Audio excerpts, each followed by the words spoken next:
Everyone, welcome to Krishna maths academy. आज के lecture में हम थर्ड चैप्टर के मोस्ट इम्पॉर्टेंट एग्जांपल्स कवर करने वाले हैं। वैसे तो ये सारे के सारे क्वेश्चन है ही मिसलेनियस के, इसके अलावा इम्पॉर्टेंट एग्जांपल कोई नहीं है। इसके बाद की नेक्स्ट वीडियो में हम थर्ड चैप्टर के एक्स्ट्रा क्वेश्चन करेंगे जो एनसीईआरटी से क्या है, आउट ऑफ द बुक हो गए। तो आप लोगों ने वो वीडियो भी अच्छे से अटेंड करना। तब पहले हम देखते हैं ये कुछ एक्स्ट्रा क्वेश्चन। और हाँ, अगर अब तक आप लोगों ने मेरे चैनल को सब्सक्राइब नहीं किया तो पहले प्लीज सब्सक्राइब कीजिए। तो आपके पास example 26, one of the most important question. If a is given as this, आपको शो करना है a की power n is equal to this. वैसे तो इस टाइप का क्वेश्चन हम मिसलेनियस में भी कर चुके हैं। आप लोगों ने पहले देखा था कि a की power n, that mean matrix को n टाइम मल्टीप्लाई करना, जो कि पॉसिबल नहीं है। तो इसलिए हम जब भी a की पावर n होता था तो आप किससे करते हैं, PMI की हेल्प से। तो आप क्या करेंगे, आपके पास एग्जांपल 26 में आपको शो करना है a की n is equal to cos n theta, sin n theta, minus sin n theta, cos n theta. आपको ये शो करना है। स्टेप 1 क्या हो जाएगा आपके पास, put n is equal to 1, यहाँ a की 1, यहाँ क्या आ जाएगा cos theta minus sin theta, sine theta, और क्या आ गया cos थीटा। ये तो स्टेप 1, और यही गिवन था कि a तो यही है, तो दैट मीन ये रिजल्ट क्या हो गया 2, which is true. Step 2, step 2 क्या है, let given statement is true for n is equal to k। n is equal to k के लिए इसको हमने ट्रू किया है, दैट मीन a की k क्या आ जाएगा यहाँ से cos k theta minus sin k theta, sin k theta और cos k थीटा। स्टेप 3 क्या आएगा आपके पास, we will prove it for n is equal to k plus 1 के लिए प्रूफ करेंगे। तो जैसे ही आप यहाँ करेंगे k प्लस 1, तो a की k प्लस 1 आपका क्या शो करना है यहाँ पे cos k प्लस 1 थीटा। जैसे कि आप प्लस 1 में करते थे, हर जगह पर जहाँ क्या कर देंगे n है वहां आप क्या पुट कर देंगे k प्लस 1। अब देखो ये तो आपने शो करना है ना,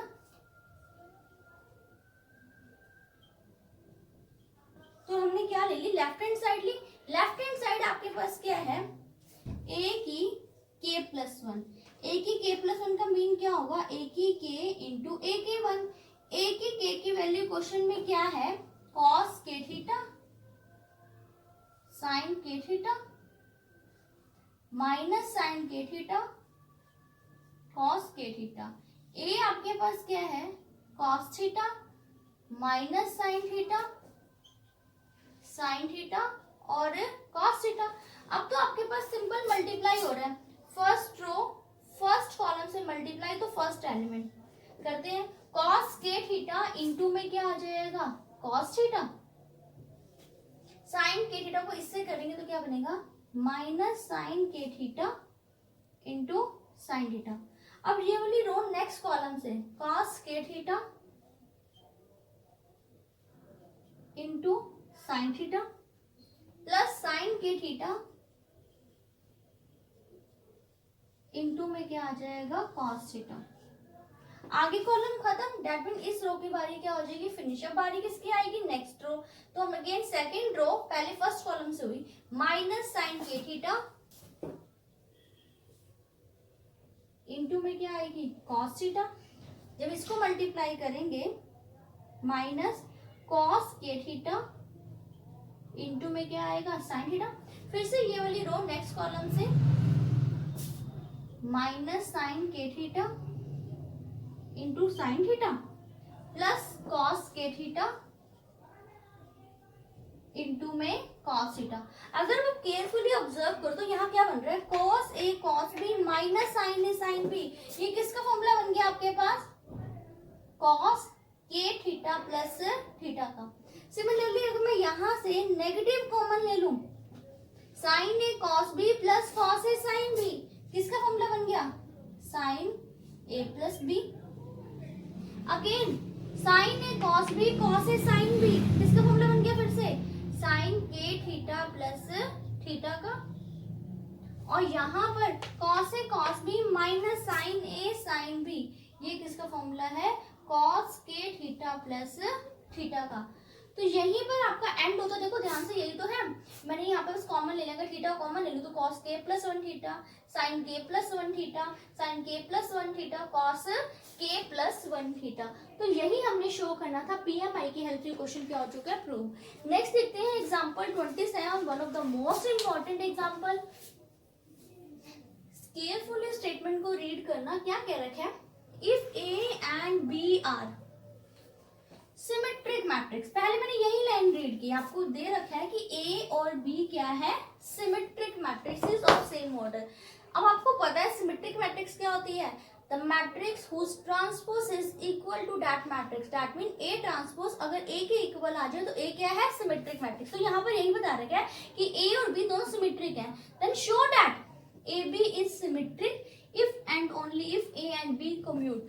सबसे पहले देखो यहाँ पर if and only if question है। If and only if question में दो पार्ट होते हैं स्टेटमेंट में। एक बार आप लेट करके चलेंगे ए बी सिमेट्रिक है और शो करेंगे कम्यूट, कम्यूट मतलब ए बी इक्वल टू क्या करना है, बी ए। और एक बार A B equal to B A मान के चलेंगे और शो क्या करेंगे, ए बी इज सिमेट्रिक। लेकिन दोनों पार्ट के लिए ए और बी सिमेट्रिक गिवन है। तो सबसे पहले हमने क्या किया, as A and B are symmetric matrices, therefore a dash is equal to क्या आएगा, a and b dash is equal to क्या आया, b। अब आपको शो क्या करना था, show that a b is symmetric, जो शो करना है, टू प्रूव क्या करना है, a b is symmetric, that mean a b dash को किसके इक्वल शो करना है, a b। और गिवन क्या लेके चलेंगे, a b equal to b a, A B equal to B. ये तो हुआ आपके पास केस फर्स्ट के अकॉर्डिंग, केस फर्स्ट। अब देखो जो सिमेट्रिक शो करना है उस पर आ जाओ। क्या शो करना था सिमेट्रिक, ए बी को ए बी ट्रांसपोज ओपन किया। अब आपको पता है कि ए बी ट्रांसपोज प्रोडक्ट पे ट्रांसपोज कैसे होता है, पहले ये डैश बी पर जाएगा, फिर ये डैश किस पे चला जाएगा, ए पर। बट बी डैश की वैल्यू तो किसके इक्वल है, बी के। ए डैश की वैल्यू किसके इक्वल है, ए के, तो ये तो बी आया। बट गिवन था कि बी ए किसके इक्वल है, ए बी के। तो देखो आपने स्टार्टअप किया ए बी डैश से, आपके पास रिजल्ट क्या आ गया, ए बी। हेंस ये आपके पास क्या हो चुका है, कम्यूट सॉरी क्या शो हो गया, सिमेट्रिक शो हो गया कि ए बी क्या है, सिमेट्रिक। अब केस सेकंड, केस सेकंड में आप ले, ये तो होगा आपके पास ए डैश क्या है, ए के इक्वल, बी डैश क्या है, बी के इक्वल। अब आप ये मान के चलेंगे ए बी सिमेट्रिक है, ए बी डैश क्या है, बी ए बी के इक्वल है, क्योंकि अब यहाँ पे क्या है, if and only if. If and only if में क्या करेंगे, अब आप क्या लेके चलेंगे, ए बी पहले किया था, ये लेके चले थे और शो क्या किया था, ए बी सिमेट्रिक। अब ये मान के चलेंगे सिमेट्रिक है और शो क्या करेंगे, टू प्रूफ क्या करेंगे, A B is equal to B. तो प्रूफ से स्टार्ट करते हैं इस क्वेश्चन का भी। सबसे पहले देखो आपको क्या गिवन है, A B dash is equal to A B. देखो ए बी डैश का तो फॉर्मूला अभी मैंने पहले भी ओपन किया, ए बी डैश क्या आएगा, बी डैश ए डैश, और यहाँ हमने A B as it is लिख दिया। बी डैश की वैल्यू किसके इक्वल है, बी के। ए डैश की क्या है, ए के, तो B A is equal to क्या आएगा, ए बी। यही तो आपने शो करना था। देखो पहले B A equal to A B लेके चले थे, सिर्फ मैंने ट्रांसपोज में यूज कर दिया था कि बी ए आ गया तो ए बी। अब ये लेके चले हैं, मैं इसको देखो लेफ्ट और राइट लेके चल रही हूँ और ओपन अगेन इधर किया, लेकिन बी ए किसके इक्वल आ गया, अब ए बी के इक्वल आ गया। यही हमने शो करना था। तो हर बार याद रखना, जब भी इफ एंड ओनली इफ के क्वेश्चन होते हैं, आपको क्वेश्चन हमेशा दो पार्ट में करना ही करना है। नेक्स्ट देखते हैं एग्जाम्पल 28।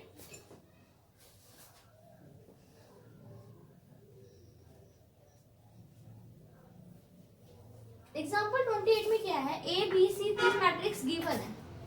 ए क्या है 2 3 -1 4, बी आपको गिवन है 5 2 7 4 और सी गिवन है 2 5 3 8।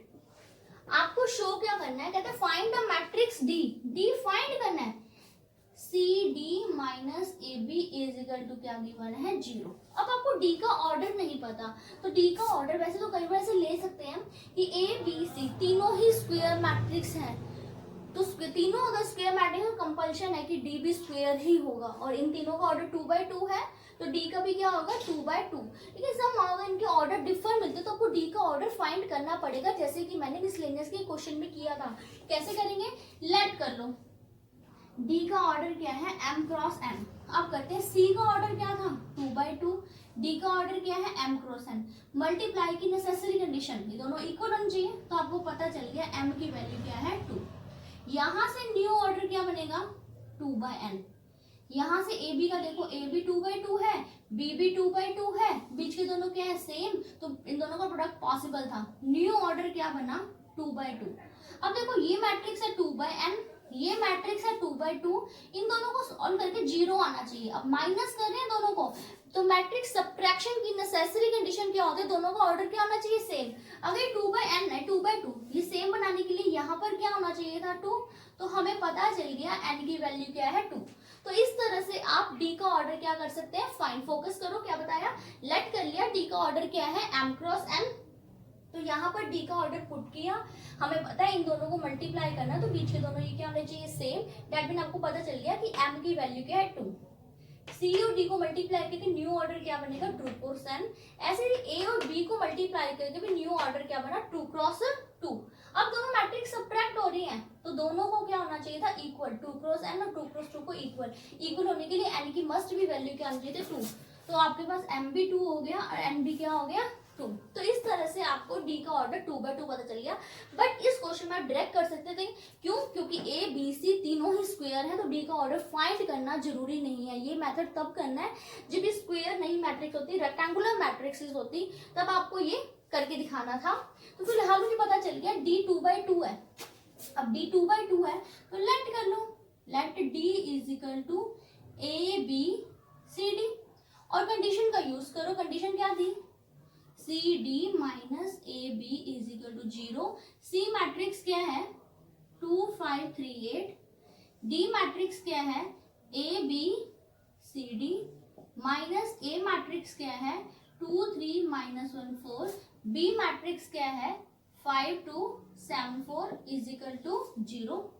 सिंप्लीफाई करते हैं, फर्स्ट रो फर्स्ट कॉलम से, तो क्या बन जाएगा 2a plus 5c, 2b plus क्या आ जाएगा 5d, similarly 3a plus 8c, 3b plus में क्या आएगा 8d। ये नेगेटिव मैंने एज इट इज किया, फिर से इन दोनों मैट्रिक्स को मल्टीप्लाई करते हैं। 2 5 10 minus 7 3, 2 to the 4 minus 4 0, 3 5 the 15 plus 28, 15 plus 28 क्या आ जाएगा आपके पास 43, 3 to the 6, 4 4 the 16, 16 plus 6 22 is equal to क्या आया 0। अब ये 0 0 चल रहा था, तो मैं यहाँ पर अपने कंफर्टेबल जोन के लिए, क्योंकि सब कुछ स्क्वायर था, तो 0 मैट्रिक्स भी क्या होगी स्क्वायर ऑर्डर की, और हमने कौन सा स्क्वायर ऑर्डर लिया क्योंकि सबका ऑर्डर 2/2 था, 0 मैट्रिक्स का भी क्या ले लिया 2/2। तो अब क्या बनेगा 2a plus 5c minus 3, 2b plus 5d, 3a plus 8c minus 43, 3b plus 8d minus 22, यहाँ इज इक्वल टू क्या आ जाएगा 0 0 0 0। अभी दोनों मैट्रिक्स इक्वल है, that mean first element first के equal, 2a plus 5c minus 3 is equal to 0, 2a plus 5c is equal to 3। ये आपकी क्या बनी फर्स्ट इक्वेशन। सिमिलरली इसे भी आप करेंगे, 3a plus 8c minus 43 is equal to 0, तो 3a plus 8c is equal to 43, ये आपकी क्या बन जाएगी second equation. Similarly 2b plus 5d is equal to 0, और 3b plus 8d minus 22 zero, तो इक्वल टू क्या आएगा 22। तो यहाँ से आपको ये 4 इक्वेशन मिल चुके हैं, इनको एलिमिनेशन मेथड से क्या कर लेंगे सॉल्व, तो आपके पास ए बी सी डी की क्या हो जाएगी वैल्यू। तो this is the end of the most important question of the third chapter. इसके अलावा थर्ड चैप्टर में आएंगे तो सही एक्स्ट्रा क्वेश्चन मोस्ट इंपॉर्टेंट ही कैटेगरी के आने हैं, लेकिन वो नेक्स्ट लेक्चर में हम डिस्कस करेंगे। ये सिर्फ हमने NCERT related most important example discuss किए हैं। तो अब के लिए इतना ही, मिलते हैं नेक्स्ट वीडियो में, तब तक के लिए गुड बाय।